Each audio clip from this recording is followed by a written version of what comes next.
लेकरू जवळ घेऊन जर तुम्ही बसले असन, लेकरू जवळ घेऊन जर तुम्ही बसले असेल ना, लहान लेकरू घेऊन बसले असेल ना, ज्याला बोलता येतंय चालता येतंय असं लेकरू, असं घेऊन जर तुम्ही बसले असेल ना, तर लेकरा जोग्या गोष्टी करा.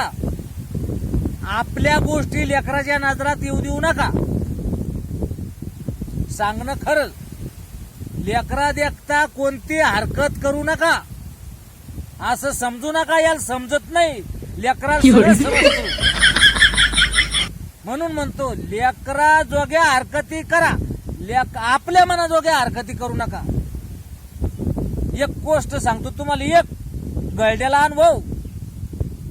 कारण लेकर आहे ना, भांडणं लावायला एक नंबर असते. त्याच्यासाठी पहिलं सांगून ठेवू राहिलो, लेकरा देखता कोणतीच हरकत करू नका. मनाला शहाणं समजू नका. लेकराय देखत नाही तर सगळे वांग्यात घोडे, असं सांगू राहिलो. लेकरा देखता झालं, तांब्यात पाणी घेतलं, तांब्यात पाणी, आणि आपलं सुरू, आणि लेकरू पाहू राहिलं, पोरगी पाहू राहिली, आणि मग आपला टुक्का सुरू. ते पाहिलं त्या लेकरानं, पोरगी होती, पोरगी छोटी, त्या पोरीनं पाहिलं त्या लेकरानं, आणि ते त्याच्या माईला म्हणू लागलं, म्हणे मम्मी, म्हणे काय, म्हणे आपल्या माठातलं पाणी पिऊ नको. म्हणे काहून, आपल्या माठातलं पाणी कडू आहे, कडू. म्हणजे तुला कसं माहित पडो आपल्या माठातलं पाणी कडू आहे? पिऊ नको, आपल्या माठातलं पाणी कडू आहे, मी सांगते ना. कारण 2-3 दिवस झाले म्हणे, 2-3 दिवसापासून मी पाहू राहिले.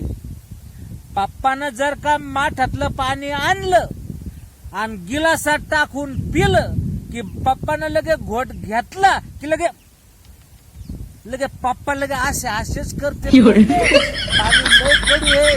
मी 2-3 दिवसापासून पाहू राहिले ना, पाणी असंच करायला लावतंय. म्हणे तू पिऊ नको, ते पाणी सांडून दे, आपल्याला माठातलं पाणी प्यायचं नाही. आजपासून माठातलं पाणी बंद, कारण माठातलं पाणी कडू आहे. पाहिले चढेल काही गरज आहे का? गरज आहे का काही कडू गुडची?